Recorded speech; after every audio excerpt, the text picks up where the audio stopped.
Tá gravando, então. Pessoal, bom dia a todos.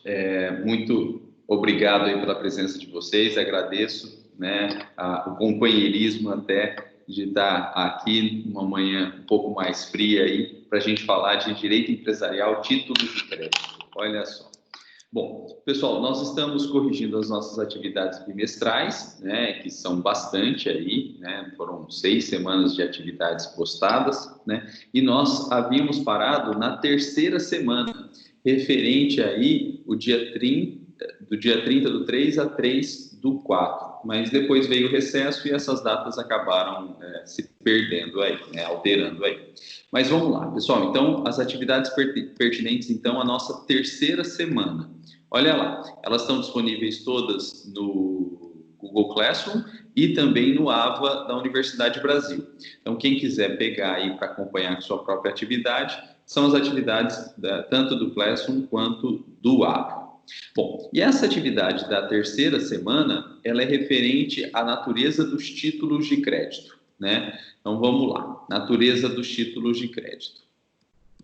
Aí, todo o conteúdo, né? E ao final a gente tem as questões que foram propostas. Vamos lá. Bom, questão discursiva. Olha só. Primeira questão. Diferencie declaração originária e declaração sucessiva. Após dê exemplos de atos cambiários que constituem declarações sucessivas. Bom, a primeira coisa que a gente precisa relembrar a respeito disso são, na verdade, as fontes das obrigações que a gente tem no direito privado. E são 3 fontes das obrigações. A primeira é o ato ilícito. Por exemplo, né, eu estou dirigindo o meu carro e eu vou pegar meu celular e eu me distraio, então eu acabo batendo num carro estacionado ou atropelando uma determinada pessoa. Né? Claro que se eu causei lesão corporal, né, ou até homicídio, eu vou ter uma responsabilidade, além da responsabilidade civil, né, eu vou ter uma responsabilidade penal. Mas se eu só causei danos materiais, a minha responsabilidade vai ficar restrita na área civil, né? E eu vou ser obrigado, então, a indenizar os prejuízos que eu causei. E com isso, o meu ato ilícito gerou, então, a obrigação civil, né, de indenizar os prejuízos causados. O ato ilícito, então, é fonte da obrigação, mas claro que não é a fonte da obrigação pertinente aos títulos de crédito, porque os títulos de crédito não são atos ilícitos. A segunda fonte das obrigações que a gente tem são as declarações unilaterais de vontade. As declarações unilaterais de vontade. E essa é justamente a fonte das obrigações típicas dos títulos de crédito.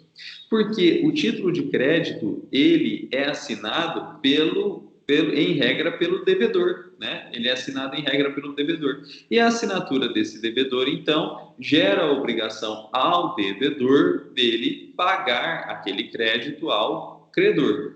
Mas o título, ele não conta com a assinatura do credor.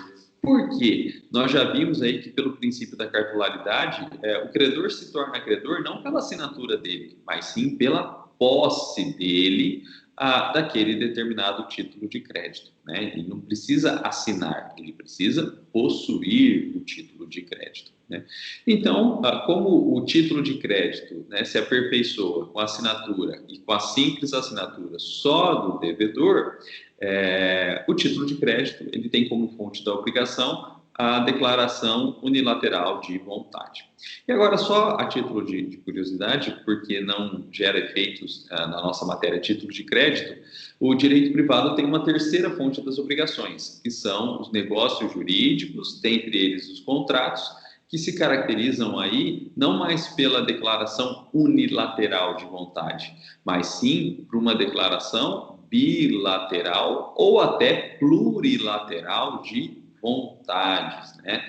O conceito clássico do contrato é que o contrato é um acordo de vontades, é uma conjugação de vontades. Então, evidentemente, precisa de 2 ou mais, né? Não é a nossa matéria, né? Mas a título de curiosidade, então, nós temos aí essas três fontes das obrigações: os atos ilícitos, as declarações unilaterais de vontade e os negócios jurídicos, que são bilaterais ou até plurilaterais. Desses três, o que interessa para a gente são as declarações unilaterais de vontade. Por quê? Porque os títulos de crédito têm como fonte justamente uma declaração unilateral de vontade. De quem? Do devedor. Ah, e o credor? O credor não precisa, porque o credor ele não assina o título, ele se caracteriza pela posse desse determinado título. Então, as declarações unilaterais de vontade, dentro de um título de crédito, como fonte das obrigações, elas criam justamente o dever de pagar aquele determinado título de crédito, né? Então, as declarações unilaterais de vontade dentro de um título de crédito, elas geram a obrigação de pagar aquele determinado título de crédito. E nós vimos que o título de crédito, ele é criado, né? Ele é criado, mas ele não é criado para ficar parado. Pelo contrário, ele é criado e posto no mercado, permitindo aí a livre circulação desse título de crédito.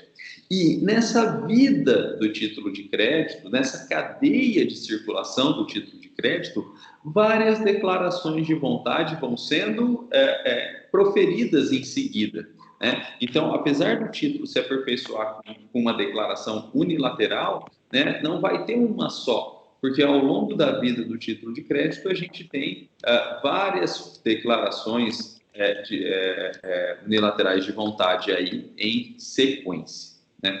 Bom, e aí é que vem então a pergunta: diferencie declaração originária e declaração sucessiva. Olha lá, a declaração originária é aquela, como o nome já diz, que dá origem ao título de crédito, que cria o título de crédito aí. Ou seja, é justamente a primeira declaração de vontade. E proferida a declaração unilateral de vontade, criando esse título de crédito, esse título, então, ele é criado para circular, e ele circula. E depois da declaração originária, e, portanto, na sua circulação, toda e qualquer declaração que vai ser agregada àquele título, a gente vai chamar, então, de declaração sucessiva. De modo que a diferença, então, entre declaração originária e declaração sucessiva é o momento em que elas são proferidas. A originária é originária porque ela é proferida no início do título, né, dando origem ao próprio título, enquanto que a sucessiva é proferida após a originária e durante, então, a vida e a cadeia de circulação daquele título de crédito. Bom, pessoal, agora, veja só. Apesar delas terem essa diferença entre o momento, aí a declaração originária é a do início, criando o título, e as declarações sucessivas são as posteriores, na cadeia de circulação do título, elas não têm diferença quanto aos efeitos. Por quê? Porque, ainda que uma seja originária e outra seja sucessiva, ambas são declarações unilaterais de vontade. E como ambas são declarações unilateral de vontade, ambas são fontes das obrigações. Portanto, seja originária, seja sucessiva, a qualquer momento a sucessiva, elas geram uma obrigação. Que obrigação? A única obrigação veiculada em título de crédito, que é a obrigação pecuniária. E o que é a obrigação pecuniária? A obrigação de pagar quantia. Ou seja, todo mundo que der uma declaração, seja originária, seja sucessiva, assume a obrigação de pagar a quantia que está no título. Trocando tudo isso por uma única palavra. Se torna codevedor do título.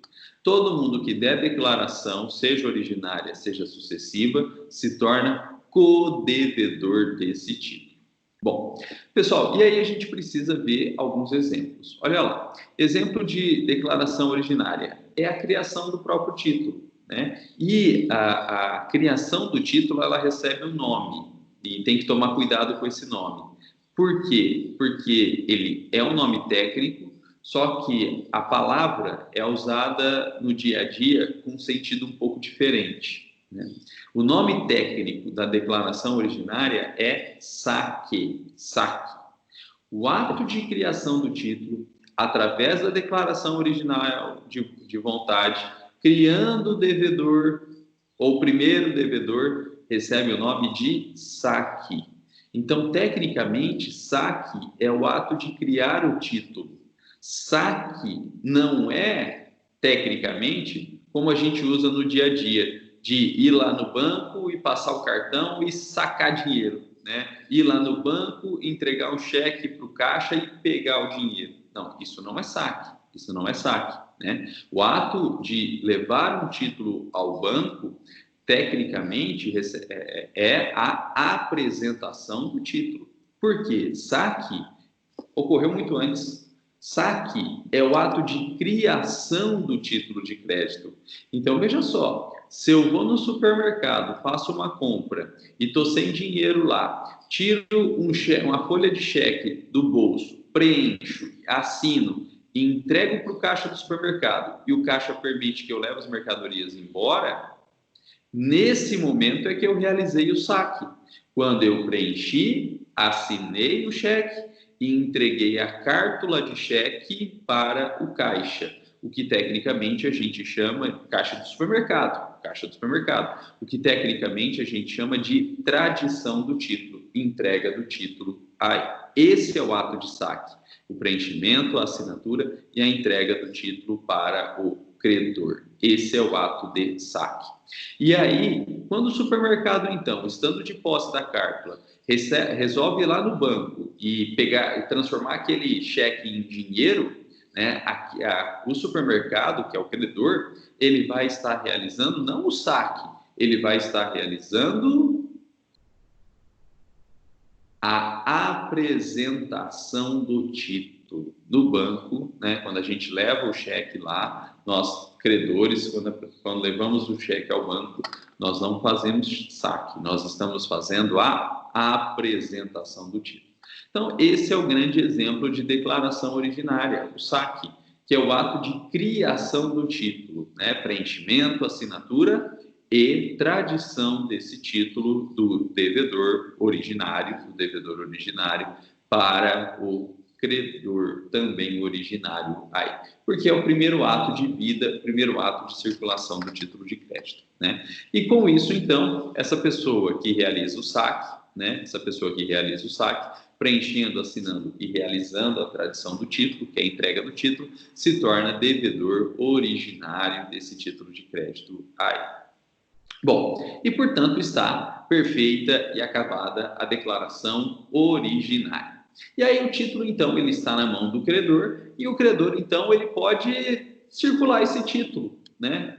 Realizando atos sobre esse título, visando justamente a circulação desse título. Primeiro ato que o credor pode realizar, entender que o devedor originário é um quebrado, né? Que não vai ter condição de pagar aquele crédito, pagar aquele título. E então o credor pode pedir para o devedor originário uma garantia. E aí o devedor originário sai aí pela rua, pelo amor de Deus, me ajuda. E aí ele vai arrumar um trouxa que garante. Qual que é o termo técnico? Avaliza o título. E claro, para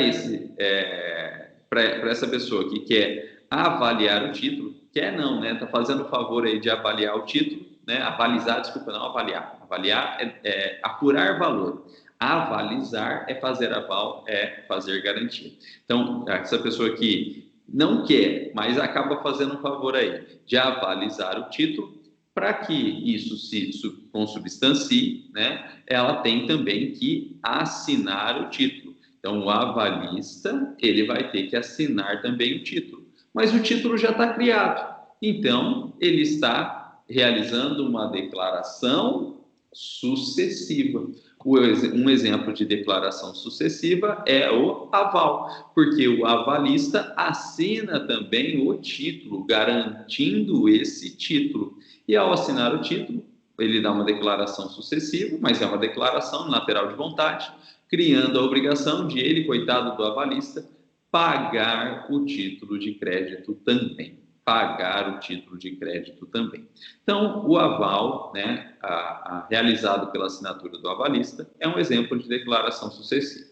Beleza. E aí o credor está de posse do título, com a assinatura originária do devedor, criando o título, mais a assinatura sucessiva do avalista.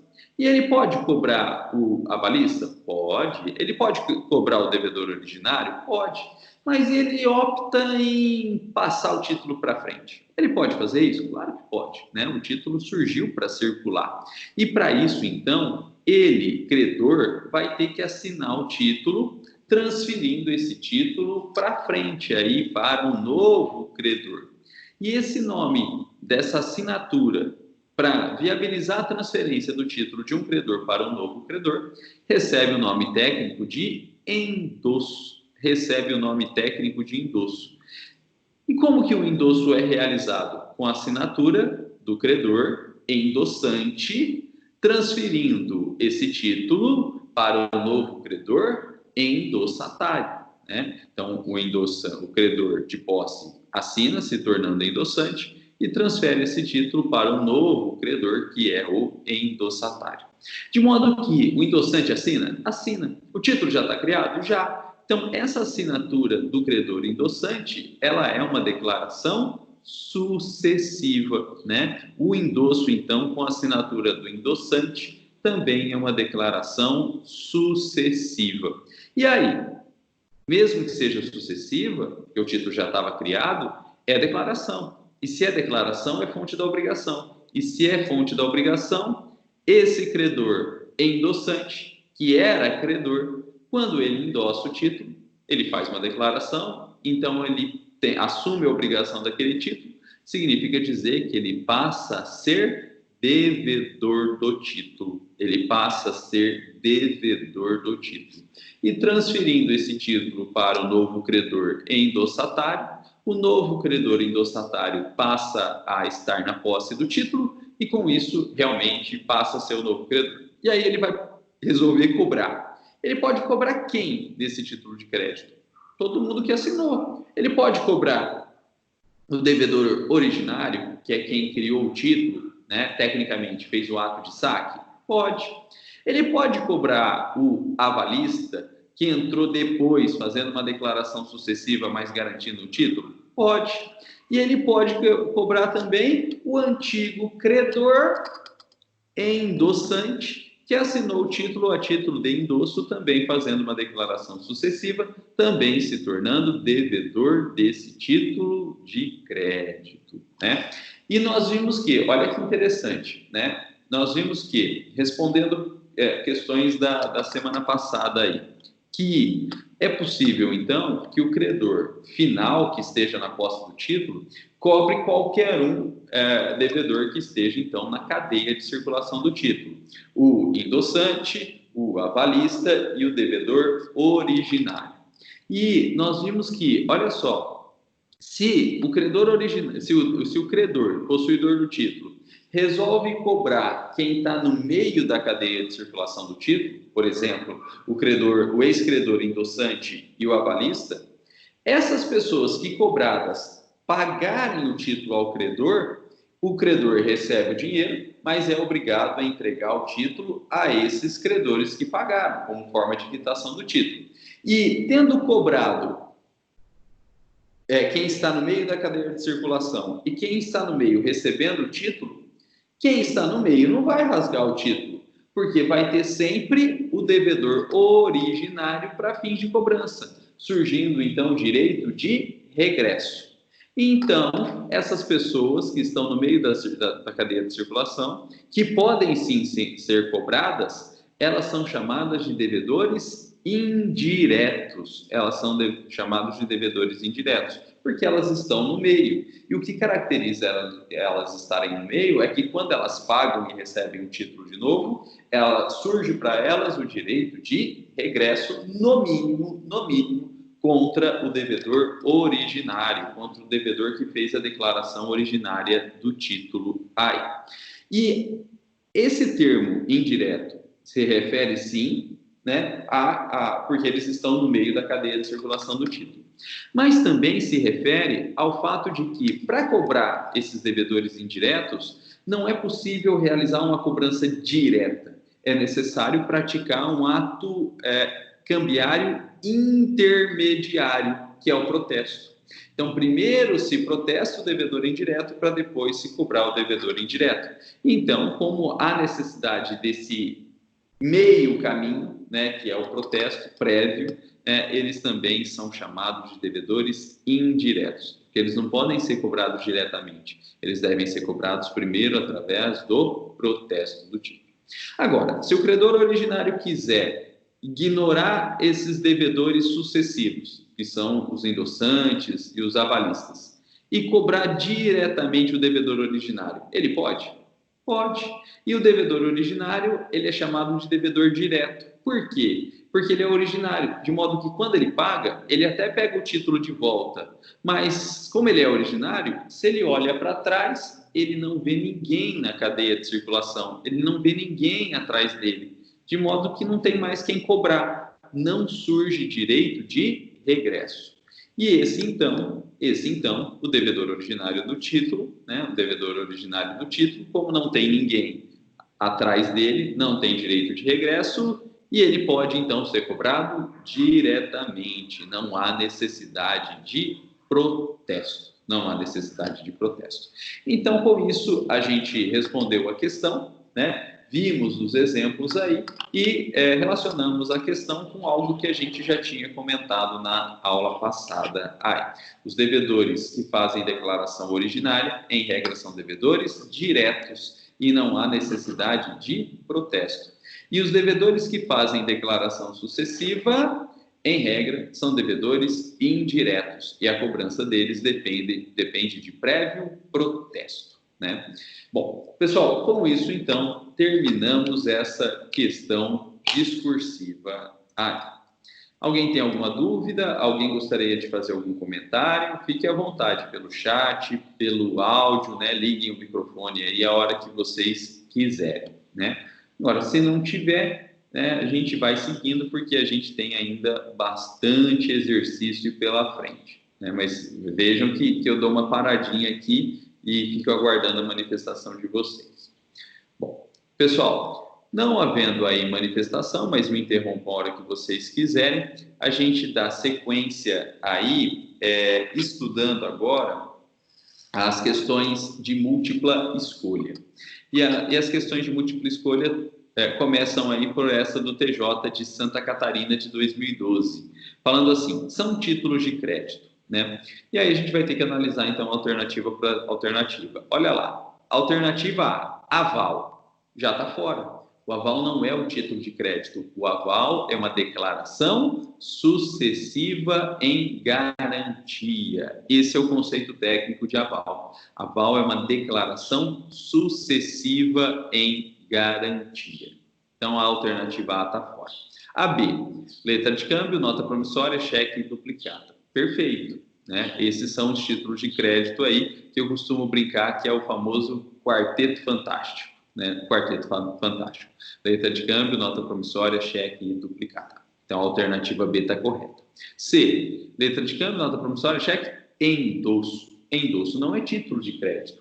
Endosso é uma declaração sucessiva de translação do título, de transferência do título, né? Então, o endosso é a declaração sucessiva de transferência do título. Agora, veja, o aval transfere, o endosso transfere, o aval garante, mas ambos são declaração sucessiva, então o efeito prático dos dois é tornar o endossante, tornar o avalista devedor do próprio título, né? Tecnicamente, co-devedor, que é um devedor conjunto, e solidário do título, né? O endosso e o aval tornam o endossante e o avalista co-devedores solidários do título. Pessoal, depois vem a alternativa D, nota promissória, cheque, protesto e duplicado.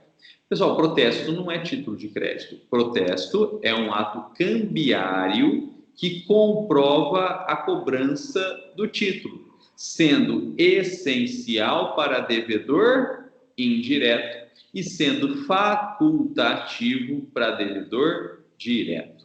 Então, o protesto é um ato cambiário que comprova a cobrança do título, inclusive, né, para fins de constituição do devedor em mora, né,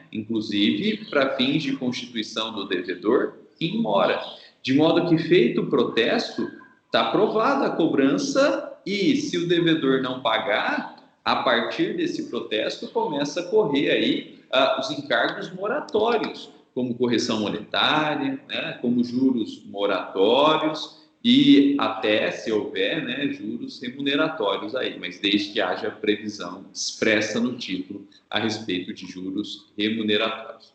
E prova, então, que o credor, de fato, tentou cobrar o devedor, né? Se ele pagou, beleza. Se não pagou, fica provado que tentou cobrar esse título aí, né?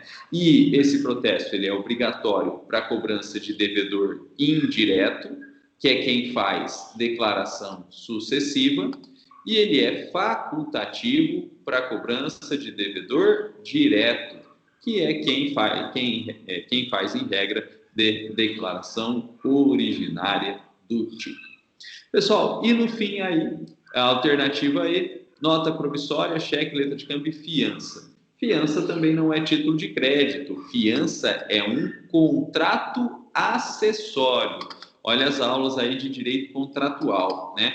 Fiança é um contrato acessório em garantia, né? E é acessório porque ele garante um determinado outro contrato aí. Então, por exemplo, eu quero locar um imóvel, né? Eu coloco o meu imóvel para fins de locação e aí aparece um interessado. Eu falo para ele, não, eu loco, mas eu preciso de alguém que garante a obrigação aí, né? E aí, então, entre eu, proprietário, né, e o pretenso inquilino, vai ser celebrado um contrato de locação.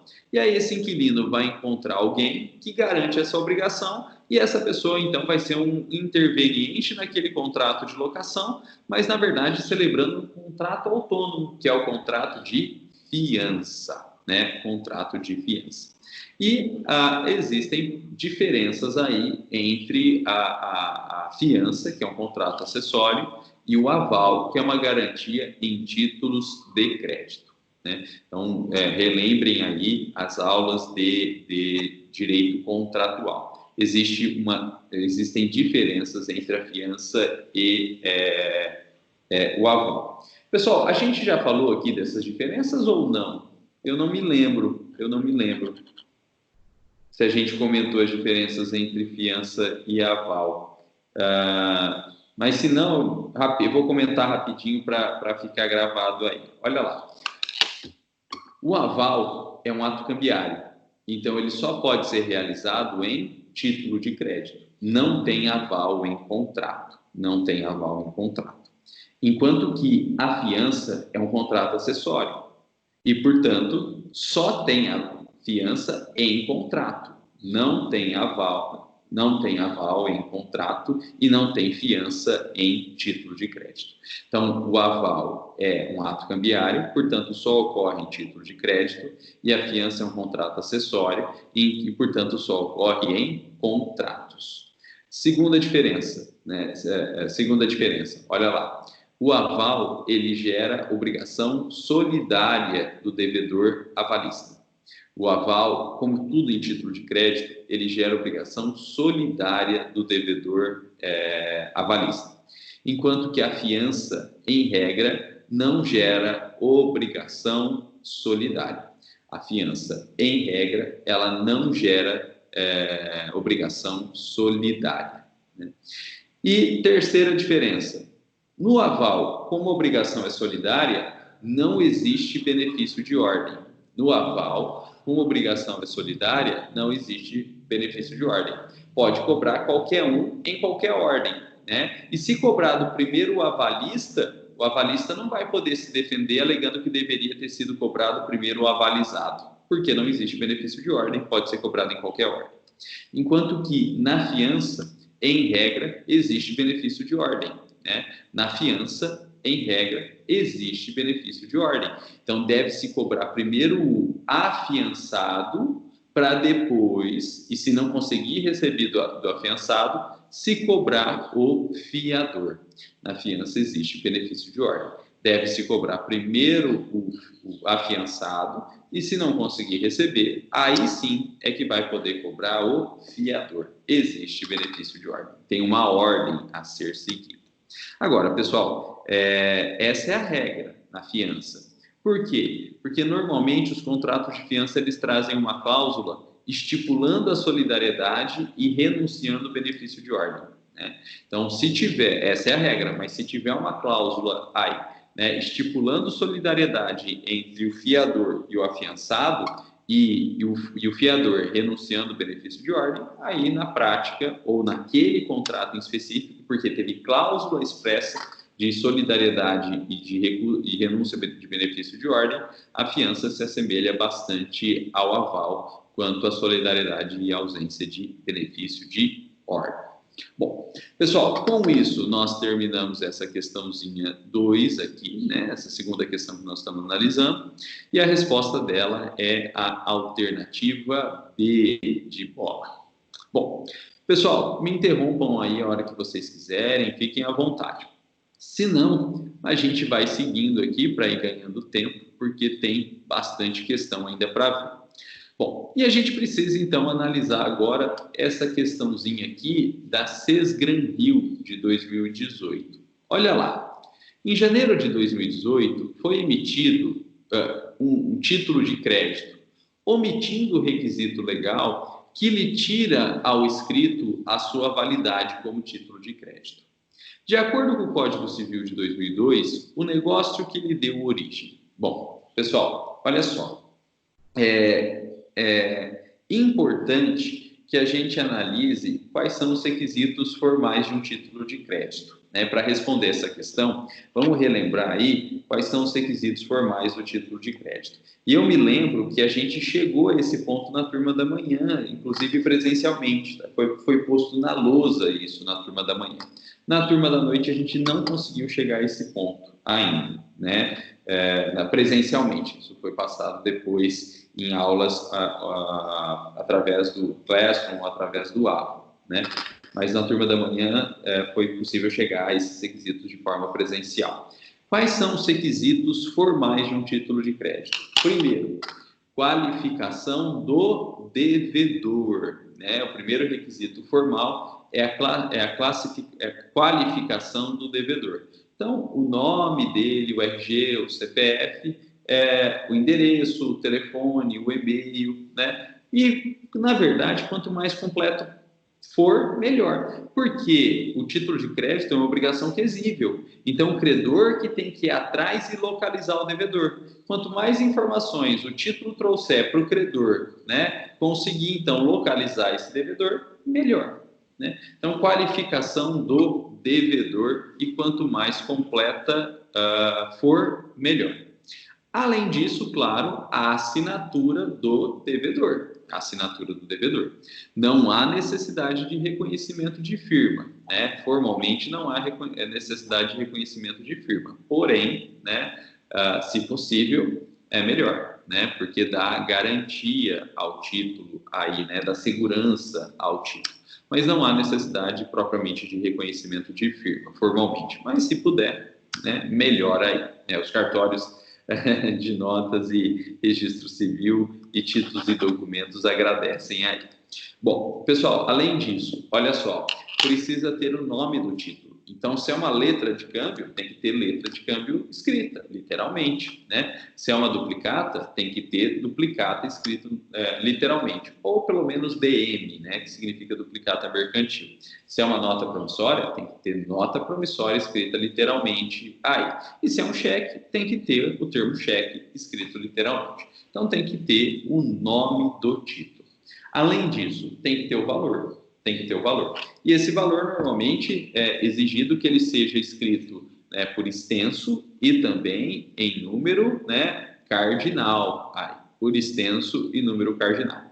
Sendo que, se houver divergência entre o que está por extenso e o que está em número cardinal, vai valer o menor deles, né? Vai valer o menor deles. Além disso, o título precisa trazer a data de emissão. O título precisa trazer a data de emissão. E a data de vencimento? Não precisa.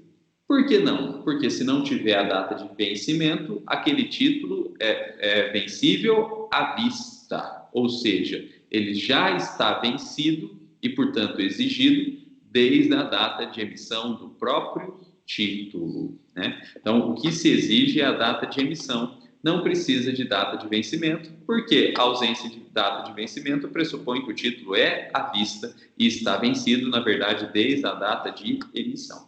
Agora, determinados títulos permitem que eles sejam exigíveis no momento futuro, né? São os títulos a prazo, né? E, nesse caso, se pode colocar, então, a data de vencimento do título. No cheque, não. O cheque é sempre à vista. Mas os demais títulos é possível que eles sejam a prazo e aí você, então, coloca a data de vencimento. Mas a data de vencimento, então, ela é o requisito, na verdade, facultativo.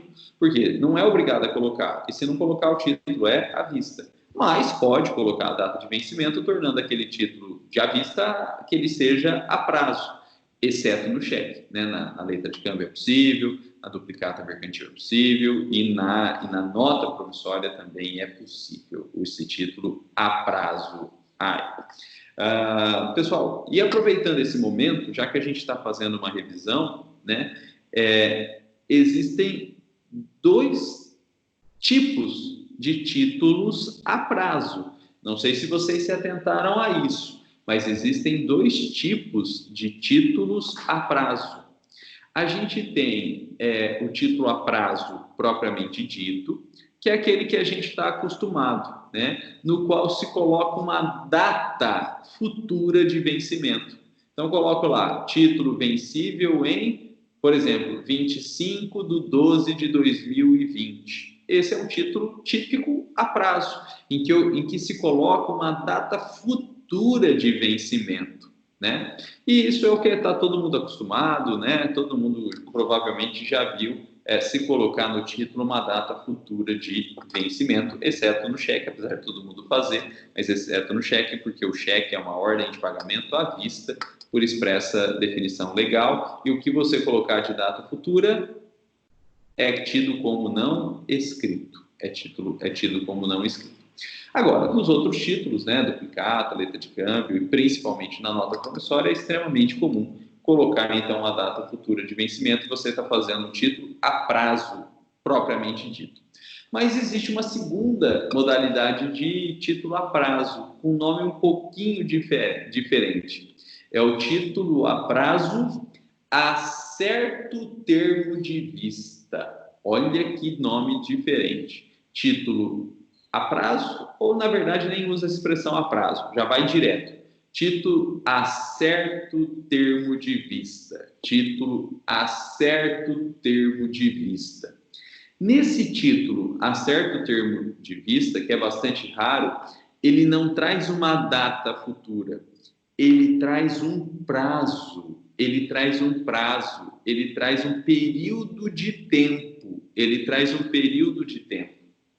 Olha lá, para fazer então um título a certo termo de vista, eu vou colocar lá vencível, não numa data, 25/12/2020, eu vou colocar lá um período de tempo. Então, vencível em 2 meses, 3 meses, 4 meses. Isso é um título a certo termo de vista, né? Bastante diferente, né? Não se costuma usar muito, né? Exceto no meio rural. No meio rural, o título a certo termo de vista ele ainda é bastante usado, porque se adequa mais ou menos aí ao período da colheita, ao ano safra, né? Então, o título a certo termo de vista no meio rural, ele ainda é usado. Mas no meio urbano a gente não costuma ver muito título a certo termo de vista, mas é possível. Você não vai colocar uma data, você vai colocar um período. Coloca lá, vencível em 2 meses, vencido em 3 meses, vencível em 1 ano. E aí, 1 ano a partir ou da data de emissão, olha que interessante. O período, então, né?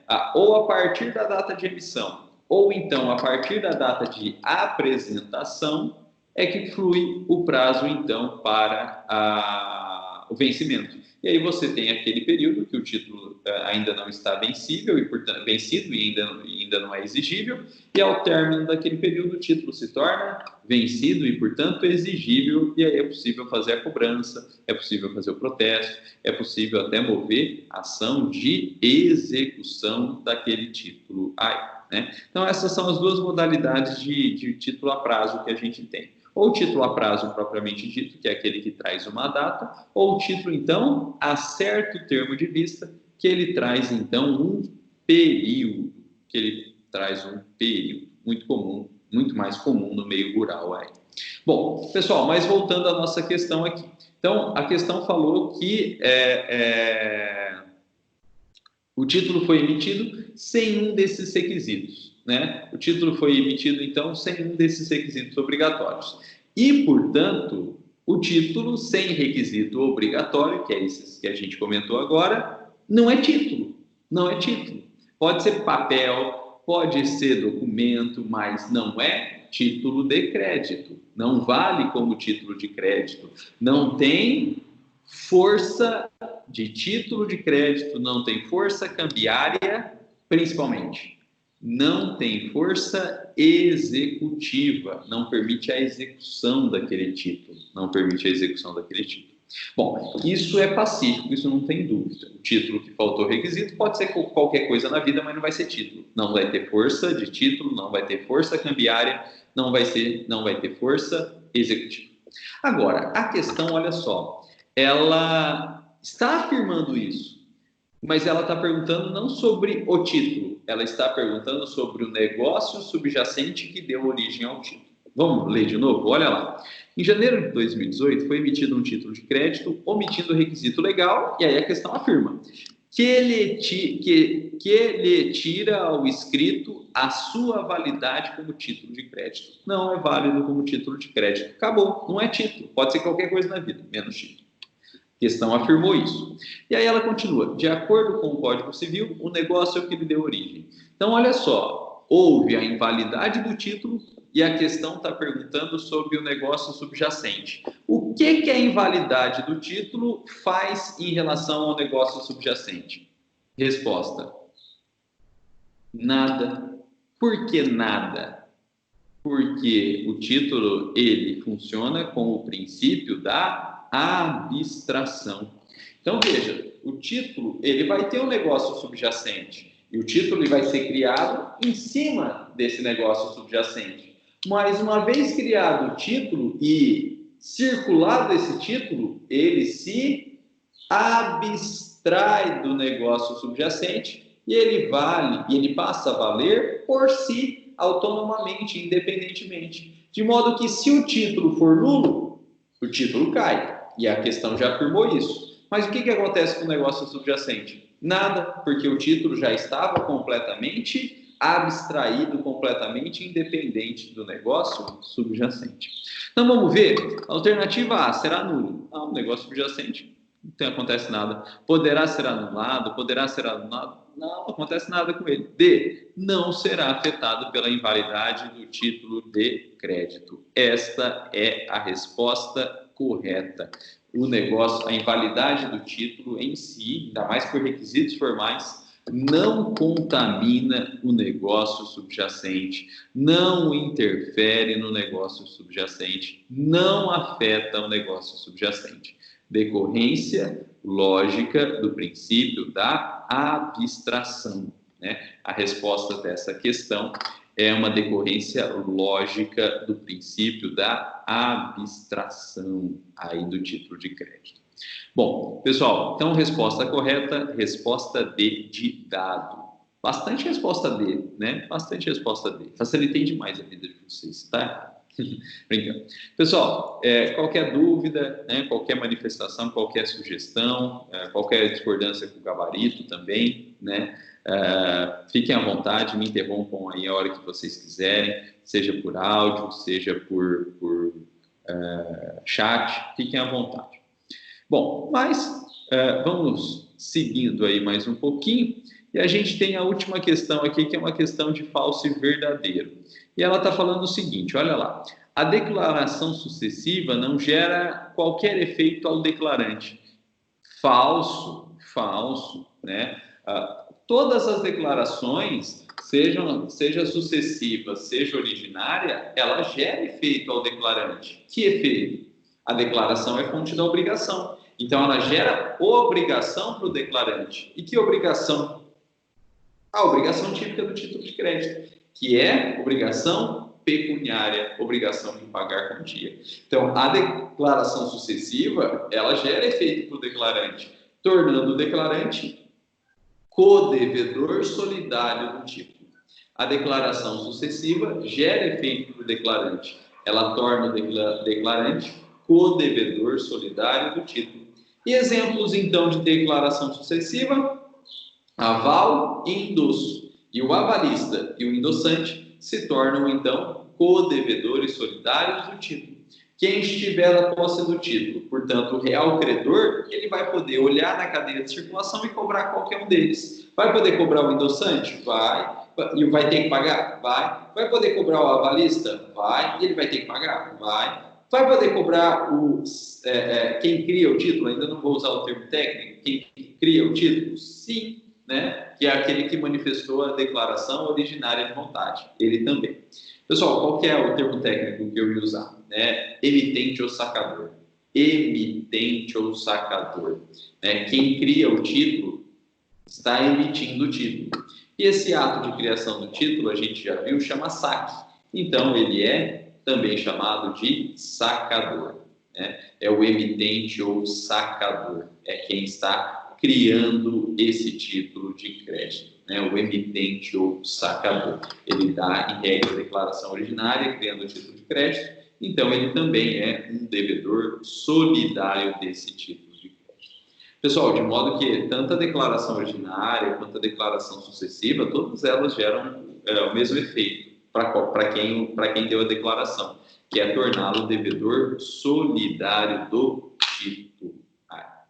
Bom, pessoal, e com isso, então, a gente terminou essas atividades pertinentes à terceira semana, é isso? Atividades pertinentes, então, à nossa terceira semana. Professor, E a gente... Oi? O aceite, ele é uma declaração sucessiva?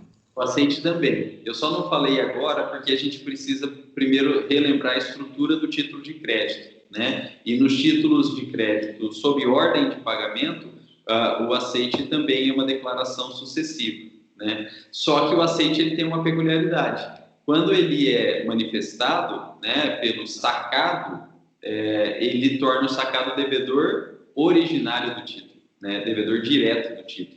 Né?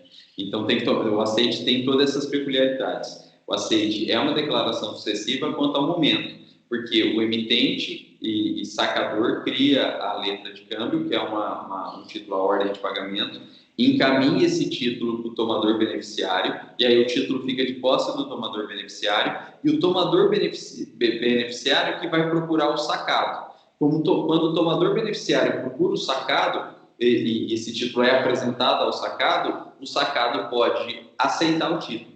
E quando o sacado aceita o título dando uma declaração sucessiva, na prática, ao aceitar, ele está chamando aquele título para ele. Ó, deixa que eu pago. É comigo isso aqui. E aí, o sacado que aceita, ele se torna devedor principal, devedor direto do título de crédito. Né? Então, apesar de ser sucessiva, ela gera uma obrigação originária, né? Ela gera a assunção do débito direto daquele título, né? O sacado que aceita se torna devedor principal daquele título de crédito, de modo que quando o tomador beneficiário quiser cobrar o sacado, ele não vai precisar protestar o sacado, né? Que aceitou, né? Não vai precisar protestar o sacado que aceitou, porque ele é o devedor direto do título.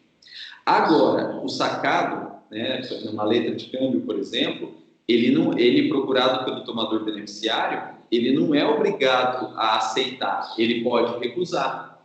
E aí, então, ele recusa não dando declaração nenhuma, né? Não dando aceite, não dando declaração nenhuma. E aí, apesar do sacado não ter dado declaração nenhuma, isso também gera efeito, não para ele, sacado, dentro do título de crédito, porque ele, sacado, quando recusa, está fora do título. Mas a recusa dele gera efeito dentro da sistemática do título. Por quê? Porque aquele emitente, então, como não tem sacado, não tem mais ninguém devendo ali, o emitente é o único devedor, o emitente que se torna o devedor direto do título de crédito, né? Então, a recusa do sacado exclui o sacado do título, mas gera efeito para o próprio título, porque se não tem sacado, não tem nenhum outro devedor, o único devedor que deu declaração é o emitente, que fez o saque. E o emitente, então, se torna devedor direto do título de crédito, né? Então, o aceite é, sim, uma declaração sucessiva, mas com peculiaridades, porque ocorrendo o aceite, o sacado não se torna devedor indireto, como é no caso do aval, do avalista, né, do endosso e do endossante. O sacado que dá o aceite, ele se torna devedor direto do título de crédito, né? O aceite tem mais força que as outras declarações sucessivas aí, na prática. Mas é assim, eu não falei porque é algo que depende, na verdade, do estudo da estrutura do título de crédito para a gente conseguir entender esse papel do aceite. Mas o aceite é uma declaração sucessiva, ocorrendo com força de declaração originária, porque torna o sacado devedor direto do título de crédito. É isso aí. Entendi, obrigada. Isso. Pessoal, então, terminamos aí essa terceira semana e a gente pode entrar, então, na quarta semana de atividades aí. Vamos abrir aqui a quarta semana de atividades. Estudo dirigido. Deixa eu dar um zoom para facilitar a visualização. Aqui. Bom, pessoal, e essa semana ela foi pertinente à classificação dos títulos de crédito, né? Classificação dos títulos de crédito. E aí vamos lá nos exercícios para a gente analisar. E é dentro dessa classificação dos títulos de crédito que a gente vai verificar justamente o que a gente estava comentando aqui na pergunta da Carolina, né? Que foi a respeito do aceite. Porque só tem aceite nos títulos quanto à estrutura, ordem de pagamento, né? Não tem aceite nos títulos quanto à estrutura, promessa de pagamento, né? Então, a gente precisa primeiro ver essa classificação dos títulos de crédito, e um dos critérios classificatórios vai ser a estrutura, para a gente conseguir entender o que é um título ordem de pagamento e, portanto, o que é o aceite, e o que é um título promessa de pagamento que não tem necessidade de aceite, não existe aceite dentro da promessa de pagamento, né? Bom, pessoal, mas vamos lá direto aos exercícios, né? E já adiantando para vocês, na sexta-feira à noite, eu pretendo fazer 4 aulas seguidas de Direito Empresarial Títulos de Crédito, né? Vai ser gravado aí, né? Quem puder assistir seria muito bom. Quem não puder assistir, porque já tem outros compromissos aí, fiquem tranquilos que vai ser disponibilizado o vídeo. E nessas 4 aulas, né, eu tinha pensado aí de trabalhar justamente sobre a estrutura, sobre a classificação dos títulos de crédito e também, né, dentre elas, a classificação dos títulos de crédito. Inclusive, para poder explicar essa estrutura, que é a classificação dos títulos de crédito, eu preciso desenhar essa estrutura. Então, ó, eu comprei até uma lousinha aqui, ó, coloquei na parede, tirei foto aqui com o celular, vou tentar mostrar para vocês, ó. Comprei até deixa eu descompartilhar a tela aqui para ficar maior para vocês poderem ver. Olha lá. Aí, né? Eu comprei até uma lousinha, ó, coloquei na parede aqui e vou tentar na sexta-feira à noite desenhar essa estrutura do título de crédito aqui e trabalhar com essa lousa com vocês, né? Isso aí, se tudo der certo, se tudo correr bem, na sexta-feira. E aí a gente vai colocar essa estrutura, ordem de pagamento, promessa de pagamento, quem que é quem dentro dessa estrutura, como que vai o título, como que volta a cobrança, enfim, desenhar tudo isso aí, né? Isso para sexta-feira à noite. E se eu não pagar muito mico, então vai ser gravado e disponibilizado para vocês no YouTube, né? Quem puder está virtualmente presente, né, online, eu agradeço. Mas se não puder, a gente tenta disponibilizar sim. A não ser que eu pagar muito mico, tipo, a lousa caiu no meu pé, né, umas coisas desse tipo. Aí não dá. Mas se não tiver nada disso, eu disponibilizo para vocês esse vídeo e a gente vai tentar usar essa luzinha aqui para explicar. Bom, pessoal, vamos seguir aí as nossas questões, então, pertinentes à quarta semana. Olha lá. Primeira questão, ó. O título causal, duplicata mercantil, também se sujeita ao princípio da autonomia no tocante à abstração? Explique. Olha lá. Pessoal, o que é abstração mesmo? O que é o princípio da abstração? O princípio da abstração traz para a gente que, uma vez emitido o título de crédito, né, que a gente já viu o nome técnico hoje, que chama saque, né, chama saque. Então, uma vez emitido o título de crédito, uma vez sacado o título de crédito, ele até precisa de um negócio subjacente, porém, posto em circulação, esse título se abstrai do negócio subjacente e ele passa a valer por si, independentemente do negócio subjacente. Esse é o princípio da abstração. Agora a gente tem que entrar dentro da classificação dos títulos de crédito. E um dos critérios de classificação do título de crédito é justamente quanto à abstração. E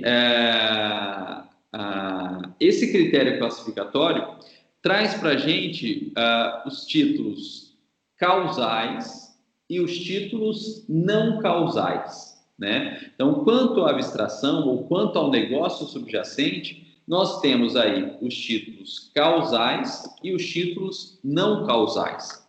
Os títulos não causais são aqueles que seguem o princípio da abstração,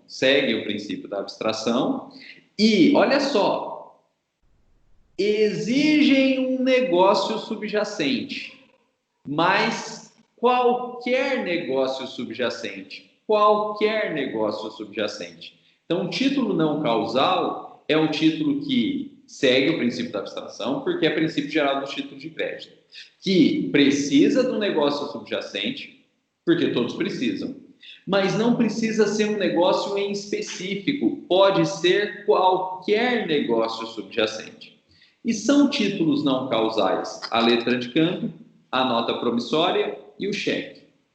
Letra de câmbio nunca ninguém viu, porque na prática não existe, né? E na próxima aula a gente provavelmente explica por que na prática não existe a letra de câmbio. O que existe? Nota promissória e cheque.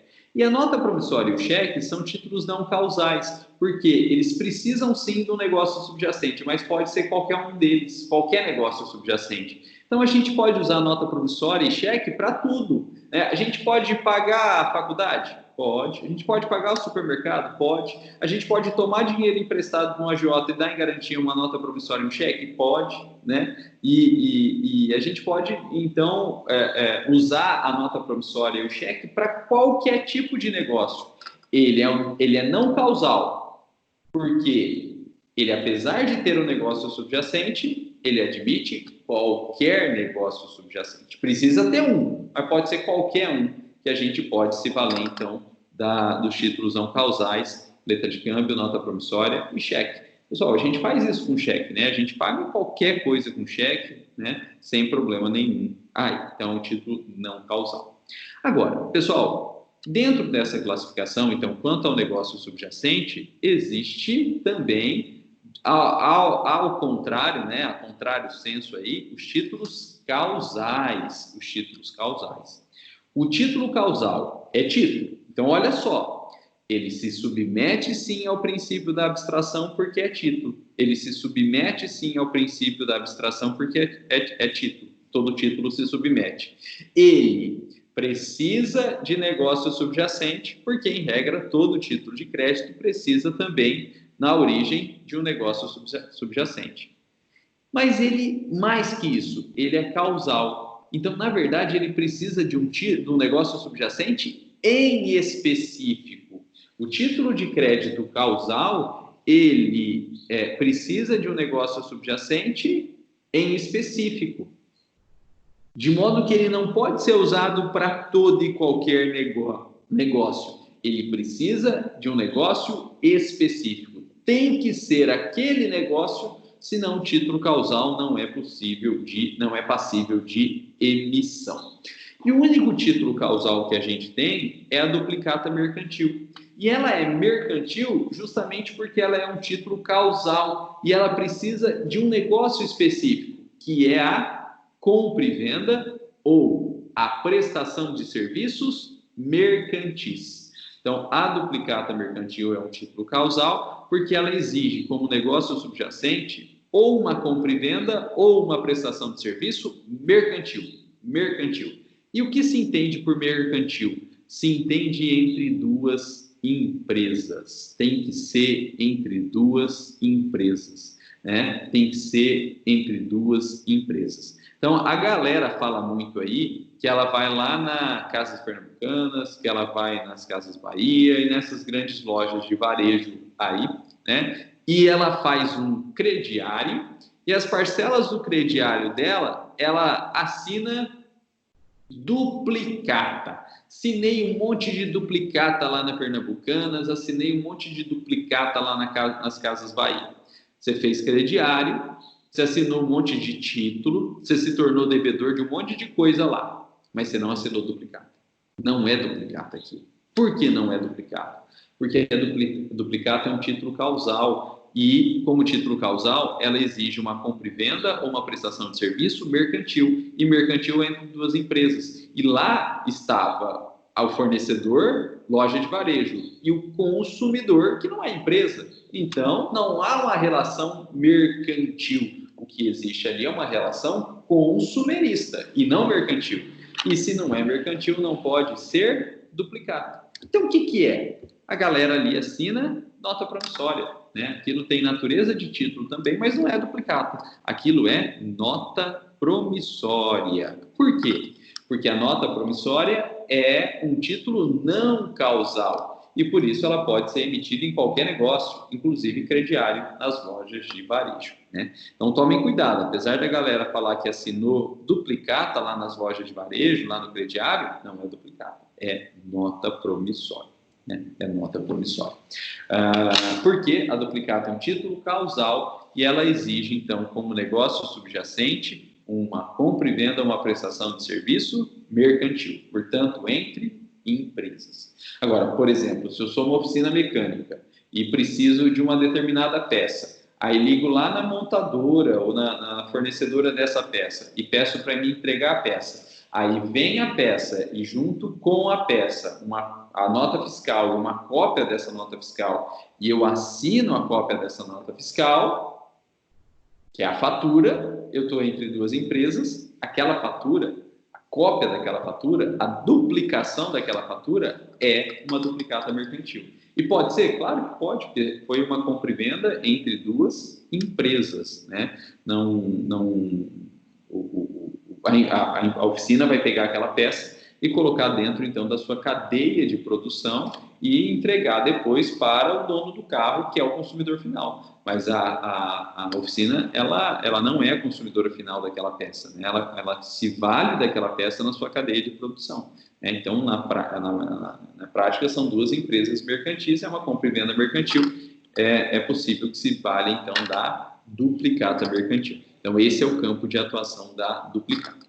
Pessoal, aí a questão pergunta o seguinte: o título causal, que é a duplicata mercantil, também se sujeita ao princípio da autonomia no tocante à abstração? Também. Por que também? Porque é título. E se é título, se sujeita aos princípios gerais dos títulos de crédito, dentre eles a abstração. Só que, olha só, no título causal tem uma peculiaridade. No título causal, você precisa ter uma causa específica, um negócio específico para a origem do título. Mas uma vez tendo aquele negócio específico e criado o título, emitido o título, sacado o título, esse título também se abstrai do negócio subjacente, subtrai da causa, por mais específico que seja, também o título se abstrai e ele passa também a valer por si, né? Então, o título causal ele precisa do negócio subjacente em específico, senão ele não pode ser emitido. Mas havendo aquele negócio específico ocorrendo, o título foi emitido e, uma vez emitido, ele também se abstrai e ele passa a valer por si. A duplicata mercantil, então, ela é um título causal porque ela precisa de uma causa específica para emissão dela duplicata. Mas, uma vez emitida a duplicata, ela também se abstrai e ela também passa a ter valor íncito, passa a ter valor inerente, passa a valer por si, e ela pode, então, circular livremente de pessoa a pessoa por si. Né? Quem quiser pegar uma duplicata mercantil aí de segunda mão, né, digamos assim, né, se tornando um novo credor, não precisa ir lá verificar o negócio. Ah, professor, mas a duplicata é causal. Para emissão, para o saque. Depois, abstraiu e passa a valer por si, igual todos os demais títulos de crédito. Então, quem quiser pegar uma duplicata aí de segunda mão, fique à vontade, pode pegar, porque ela também se submete ao princípio da abstração. Ela é causal na origem, ela é causal na emissão, mas depois ela também subtrai e passa a valer por si. Pessoal, e com isso, então, a gente terminou a questão discursiva, né? E a gente pode, então, seguir um pouquinho aqui nas questões testes. Começando aqui pela questão da Consulplan de 2019, questão da Consulplan. Olha lá. Quanto aos títulos de crédito, assinale a alternativa correta. Gente, não deu uma dica para a gente. Então, vai ter que analisar alternativa por alternativa. E cada alternativa pode até falar de um assunto diferente. Né? É bem complicado essas questões aí que lançam, né, em geral, né, de forma bem abstrata. Mas vamos lá. Alternativa A. São títulos e crédito causal, a letra de câmbio, a duplicata e a cédula de crédito industrial. Pessoal, a duplicata é causal. A letra de câmbio é não causal, né? A duplicata é o único título causal. Todos os demais são não causais. Então, letra de câmbio, nota promissória e cheque são não causais. Então, essa alternativa A está fora aí. A B. O endosso próprio transmite a propriedade do título de crédito e se completa com a assinatura do endossante. Né? O endosso próprio transmite a propriedade do título de crédito e se completa com a assinatura do endossante. Olha só, pessoal, já vou responder de cara. Essa alternativa é falsa. Por quê? Porque ele fala que o endosso se completa com a assinatura do endossante. Não. O endosso, ele, seja próprio ou impróprio, né, ele precisa da assinatura do endossante? Claro que precisa. Claro que precisa. Nós já vimos aqui que o endosso é uma declaração sucessiva e a declaração sucessiva é feita pela assinatura e torna aquele declarante, aquele assinante, devedor solidário do título. Então, o endosso, seja próprio ou impróprio, ele precisa da assinatura, né, do endossante, só que, na verdade, o endosso, ele, seja próprio, seja impróprio, ele não se completa com essa assinatura. Ele precisa da assinatura, mas ele ainda não está completo com a assinatura. Ele só estará completo, então, quando o endossante assina. Mais, né, mais, sinal de mais, então precisa algo mais, faz a tradição do título, saindo dele endossante e entregando o título para o endossatário. Porque somente com a posse do título é que o endossatário realmente se torna o novo credor. Então, não basta que o endossante assine. Além do endossante assinar, o endossante ele tem que fazer a tradição do título para o endossatário. Né? Então, o erro da questão está escrito aí, ó, completa com a assinatura do endossante. Não, precisa da assinatura, só que o endosso, ele, seja próprio, seja impróprio, ele só estará completo com a tradição do título do endossante para o endossatário. É isso que torna a alternativa errada. A primeira parte, né? A primeira parte, ela não está errada, né? A primeira parte, ela não está errada.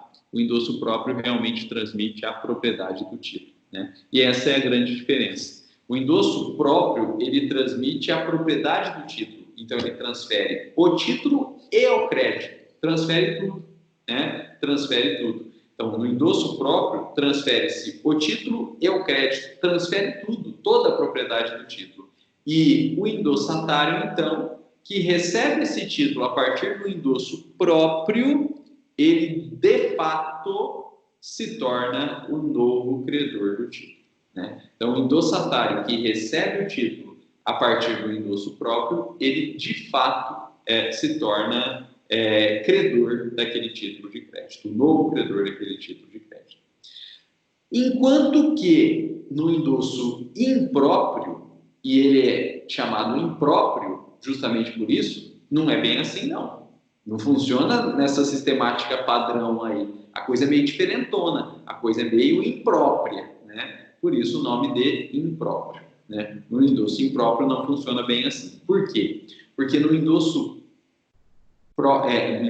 impróprio não se transfere propriamente a propriedade do título. A rigor, se transfere, na verdade, a posse do título. Para que o título realmente vá para o endossatário. Só que o endossatário impróprio, apesar de receber o título, apesar de estar na posse do título, olha só que maluco, ele não se torna o efetivo credor do título de crédito. No endosso impróprio, a posse do título é transferida. A posse do título é transferida. E o título, então, fica na posse do endossatário impróprio. Só que o endossatário impróprio, ele não se torna credor do título de crédito. De modo que transfere o título, mas não transfere o crédito. O endosso impróprio, ele transfere o título, mas ele não transfere o crédito. E aí vocês vão perguntar, professor, mas para que isso? Para que eu vou entregar o título para terceiro e esse terceiro não vai receber o crédito? De modo que, na verdade, o crédito permanece com o endossante. Para que isso? Para fins de cobrança. Para fins de cobrança. Então, o endosso impróprio ele é utilizado para fins de cobrança. Ao transferir a posse do título para o endossatário impróprio, o título estando na posse do endossatário impróprio, ele pode cobrar o título. Ele pode cobrar o título, porque ele está na posse do título, então ele pode cobrar o título. Mas, ao não transferir o crédito, quando o endossatário impróprio cobra esse título e consegue receber o dinheiro não é dele. Ele vai ter que dar esse dinheiro para o endossante, porque o endossante continuou como titular do crédito, o endossante continuou como credor desse título de crédito. Aí, claro, a depender do acordo entre endossante impróprio e endossatário impróprio para fim de cobrança, se o endossatário impróprio consegue receber o título, é claro que ele vai ficar com uma parte do dinheiro, do crédito, vai depender do acordo deles. Mas, na verdade, o crédito não é dele, endossatário, impróprio. O crédito continua com o endossante, né? Então, esse endosso impróprio ele é usado para fins de cobrança. Até porque, pessoal, já pensou? Eu quero contratar uma empresa para cobrar os títulos de crédito para mim. Eu vou ter que entregar os títulos para essa empresa. Não tem jeito, tem que entregar o título para essa empresa, porque senão ela não vai conseguir cobrar, porque ninguém é obrigado a pagar sem apresentação do título, né? Então, eu vou ter que entregar o título para essa empresa.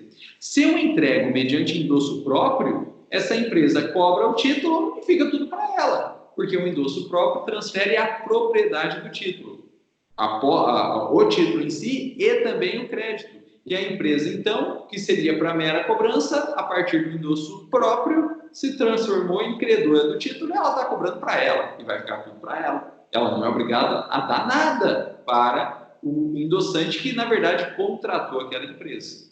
Então, para fins de cobrança, a gente não pode se valer de endosso próprio, porque a empresa, no endosso próprio, a empresa de cobrança ficou dona de tudo, né? Para fins de cobrança, a gente se vale do endosso impróprio. A gente transfere a posse, porque a empresa de cobrança precisa estar na posse do título para conseguir cobrar, mas a gente não transfere o crédito. Então, quando a empresa cobra e recebe, ela até vai descontar um pouquinho, porque é a forma dela ganhar dinheiro, mas ela é obrigada a devolver o remanescente, né, para o credor real, que na verdade continua sendo o endossante impróprio. Ele transferiu só a posse do título, ele não transferiu a posse do crédito. E essa é a diferença, então, entre endosso próprio e endosso impróprio. Bom, pessoal, então essa alternativa aqui está errada, não pela primeira parte, mas pela última, porque seja próprio, seja impróprio, não basta a assinatura, o endosso ele sempre se aperfeiçoa com a assinatura mais tradição do título. Bom, pessoal, depois vem o item, a alternativa C aqui. A obrigação do avalista se mantém, mesmo no caso de a obrigação que ele garantiu ser nula, exceto se essa nulidade for decorrente de vício de forma. Verdadeiro, é isso aí. Pessoal, olha lá. A obrigação do avalista, ela se mantém mesmo que a obrigação avalizada seja nula. Por quê? Porque o título de crédito, ele trabalha aí pelo princípio da autonomia, pelo qual, né, as obrigações cambiárias, elas são autônomas entre si. Então, não importa que o avalista entrou para avalizar alguém, e a obrigação do avalizado é nula. Se o avalista veio e entrou no título, ele é avalista e, portanto, ele é obrigado a cumprir aquela obrigação. Até porque, e aí a gente pode usar o linguajar técnico, o avalista, ele faz uma declaração unilateral de vontade se obrigando dentro daquele título de crédito. É uma declaração unilateral, só depende dele. Ele declarou, ela é perfeita e acabada, não depende de mais ninguém. Então, mesmo que a obrigação avalizada seja nula, a obrigação do avalista é válida, né? Não é contaminada pela nulidade da obrigação avalizada, porque a obrigação do avalista decorre, então, numa declaração unilateral de vontade válida. Perfeito aí.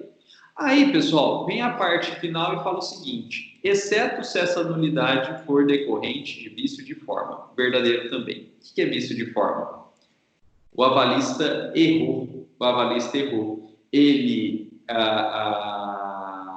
errou na forma de assinar, que a gente vai ver que o aval ele tem que ser feito no anverso do título, né? Ele errou, então, na forma de assinar, ou um vício de forma cabal. A assinatura não é dele. Colocaram lá o nome dele, fizeram uma assinatura dizendo que era dele, avalista, mas não é dele. E aí aquela pessoa, quando foi cobrada, ela falou: você é avalista? Vai falar: não sou, não fui eu que assinei, a assinatura é falsa. Isso é um vício de forma, né? Isso é um vício de forma. E aí, claro que ele não é obrigado, né?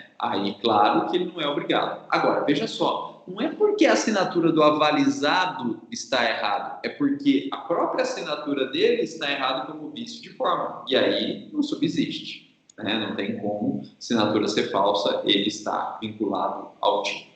Então, essa exceção também é correta. Pessoal, essa alternativa C aqui, ela é, então, muito boa, né? Ela é muito boa aí. Mas vamos ver a alternativa D para a gente matar isso aqui. Alternativa D. Uma vez ciscado o aceite antes da restituição da letra de câmbio, o sacado se desincumbe da obrigação, mesmo se tiver comunicado o aceite por outra forma a um dos signatários. Pessoal, aqui está falando do aceite também, a gente já comentou um pouquinho sobre o aceite, e o aceite é o ato do sacado de aceitar o pagamento daquele título, né, de assumir a obrigação de pagar aquele título. E está falando aí que, uma vez ciscado o aceite antes da restituição da letra de câmbio, o sacado se desincumbe da obrigação, mesmo se tiver comunicado o aceite. Olha lá, essa primeira parte aqui está correta. Essa primeira parte aqui está correta. Uma vez ciscado o aceite antes da restituição da letra de câmbio, o sacado se desincumbe da obrigação. Por quê? Porque o aceite é feito pela assinatura do sacado, que é uma declaração sucessiva a ele. Então, ele tem que manifestar a vontade, ele tem que declarar a vontade através da assinatura dele. E com isso, então, o sacado se obriga e se torna devedor solidário direto do título de crédito. Agora, se ele pega o título, assina, se arrepende de ter assinado aceitando e risca, na verdade não houve aceite, houve recusa. Então, se ele risca a assinatura dele, ele está manifestando vontade contrária ao aceite, ele está recusando. E de modo, então, que, como é possível a recusa, da mesma forma que é possível o aceite, é possível a recusa, como é possível a recusa, se ele risca, ele está ele sacado está se desincumbindo da obrigação. Então, essa primeira parte está perfeita, né? Uma vez ciscado aceite antes da restituição da letra de câmbio, né? Aceitou, mas se arrependeu imediatamente e riscou antes da devolução, o sacado se desincumbe da obrigação. O sacado está fora da letra de câmbio. E quem vai ser o devedor vai ser o emitente, né? Nesse caso, então, o devedor é o emitente da letra de câmbio. Agora, o problema dessa última alternativa está aqui, ó, nessa parte final. Mesmo se já tiver comunicado aceite, por qualquer outra forma. Pessoal, se ele já comunicou o aceite, ele não pode recusar mais, né? O direito não admite a má-fé, o direito não admite condutas contraditórias. Se ele já comunicou o aceite, já comunicou que ia aceitar, ainda que seja por qualquer outra forma, tipo uma mensagem de WhatsApp, já era, está aceitado aí, né? O direito não admite a recusa, né? O direito não admite a má-fé, o direito não... A recusa o direito admite, né? O direito não admite a má-fé, o direito não admite a condutas contraditórias aí, né? Então, a primeira parte está correta, mas a última parte torna a alternativa falsa. Então, realmente, a melhor alternativa, né, ficou aí com a alternativa C. A obrigação do avalista se mantém, mesmo que a obrigação que ele garantiu seja nula. Princípio da autonomia das relações cambiárias, né? Exceto o vício de forma, exceto se a assinatura não for dele, aí não tem jeito, né? Aí não tem como, porque a assinatura nem é dele. Então, a questão da Consulplanc 2019, a resposta correta é a alternativa C, né? C. Bom, pessoal, dando sequência aí, que a gente tem bastante questão para ver e pouco tempo, não sei nem se vai dar tempo a terminar essas alternativas aqui, né, por conta que vocês têm a próxima aula com a professora Érica, mas vamos lá. Próxima questão do TJ de Santa Catarina de 2012. E ela pergunta aí especificamente agora quanto ao endosso. Então vamos lá, quanto ao endosso. Alternativa A, é um título de crédito? Não, né? O endosso não é um título de crédito. O endosso é um ato cambiário praticado dentro de título de crédito, mas não é um título de crédito em si. B, é um ato cambiário pelo qual um terceiro se responsabiliza pelo pagamento da obrigação constante no título de crédito. Não é uma resposta ruim, né? Não é uma resposta ruim. Só que não é só isso, né? O terceiro até se responsabiliza, mas a ideia do endosso não é só a responsabilização, ela até gera responsabilização, mas a ideia é a transmissão do título. Então, né, não é uma resposta ruim, mas não é uma resposta boa também. Pode ter resposta melhor aí. Vamos lá. C. É um ato formal pelo qual se atestam fatos relevantes para a relação cambiária. Não se atesta nada, né? Assume a obrigação e transfere o título. Então, a C também é ruim. D. É um ato pelo qual se aperfeiçoa a vênia conjugal para validação do título de crédito. Ai.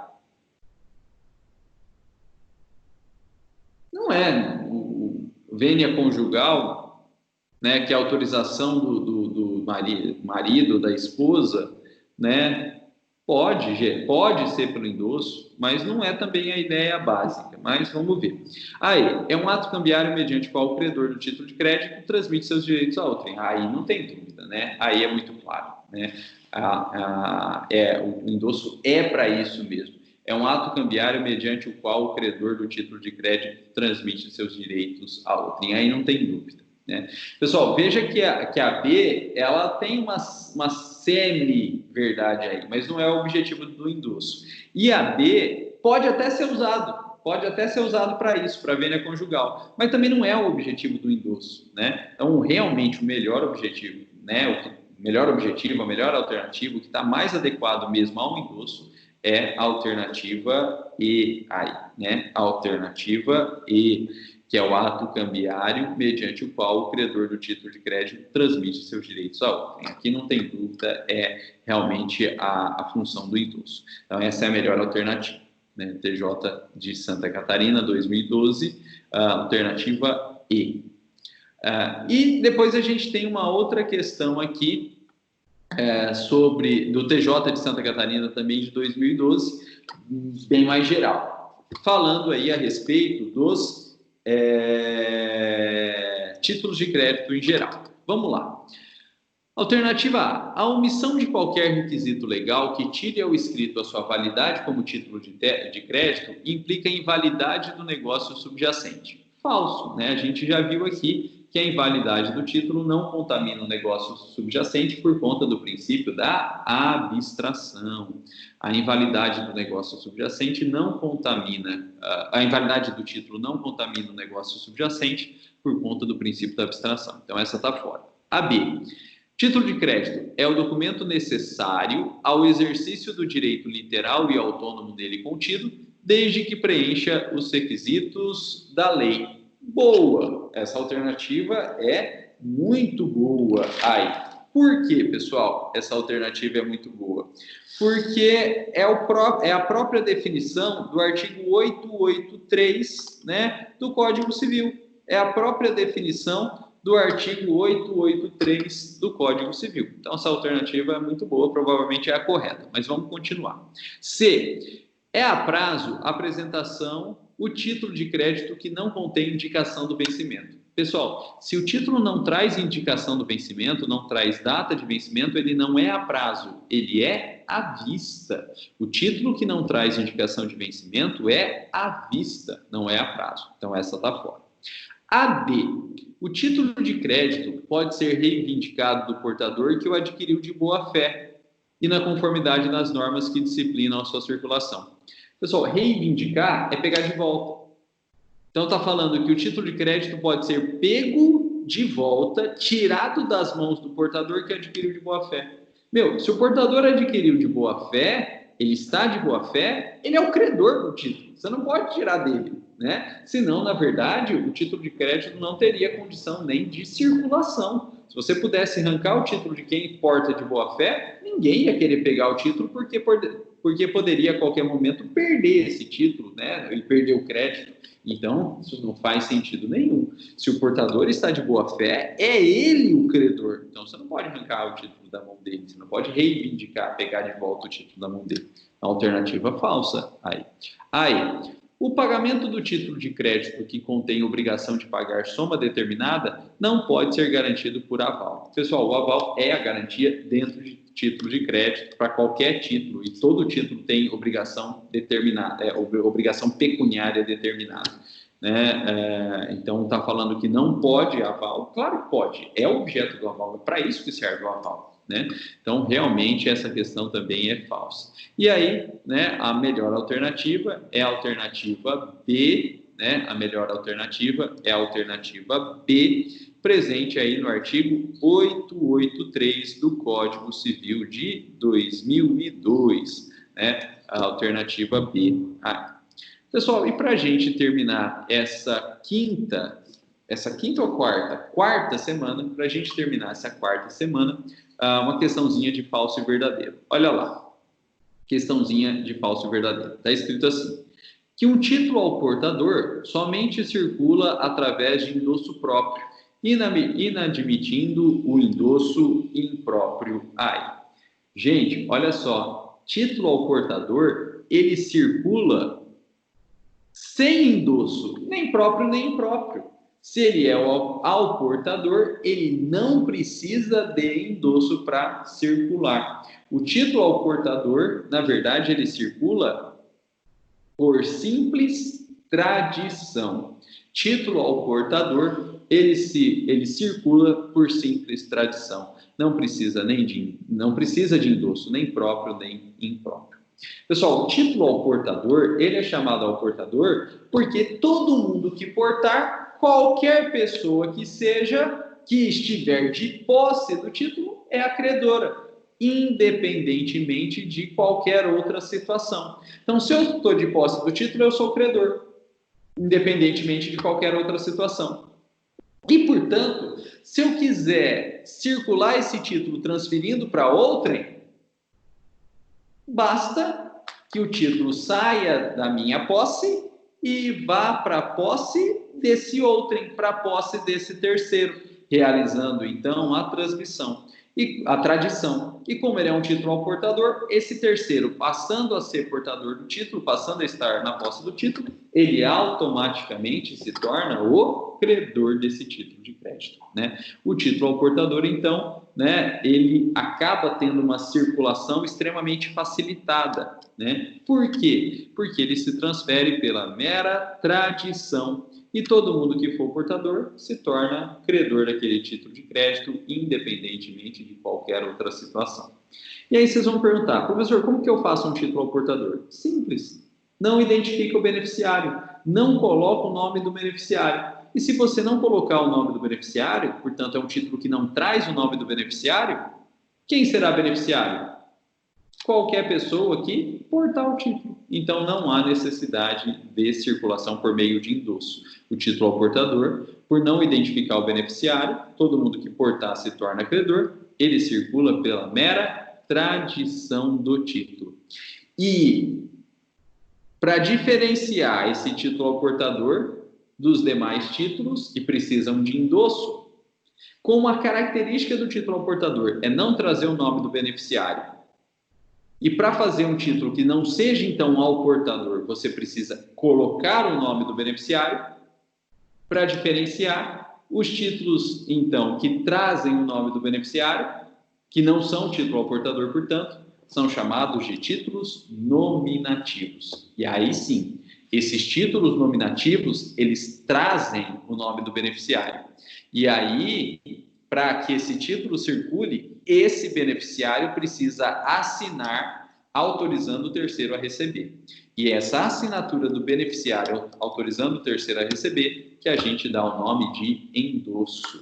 Então, os títulos nominativos, eles circulam por meio de endosso. Né, para eles circularem, eles precisam sempre de endosso. O título nominativo identifica o nome do beneficiário, né? E, portanto, para que outra pessoa que não aquele beneficiário possa receber o título, é necessário que aquele beneficiário autorize o terceiro. E essa autorização é feita por meio do endosso. Então, o título ao portador não precisa de endosso, circula pela mera tradição. Título nominativo precisa de endosso e circula, então, por endosso mais tradição. O título nominativo, então, precisa de endosso e circula pelo endosso mais a tradição desse título de crédito aqui. Bom, pessoal, nós terminamos, então, essa quarta atividade aqui, né? Nós vamos parar por aqui, porque vocês têm a próxima aula com a professora Érica. Então, eu já vou interromper a gravação para não ficar muito grande e a gente continua conversando aqui para fins de sanar dúvidas, comentários e tal, né? E eu vou ou gravar uma próxima aula, ou na sexta-feira à noite a gente continua a partir desse ponto, analisando então a quinta e a sexta atividade. E essa aula, claro, sexta-feira à noite vai ser gravada e vai ser disponibilizada para vocês, então ninguém vai ter prejuízo nenhum, podem ficar tranquilos. Pessoal, brigadão. Vou encerrar a gravação e a gente continua batendo papo aqui.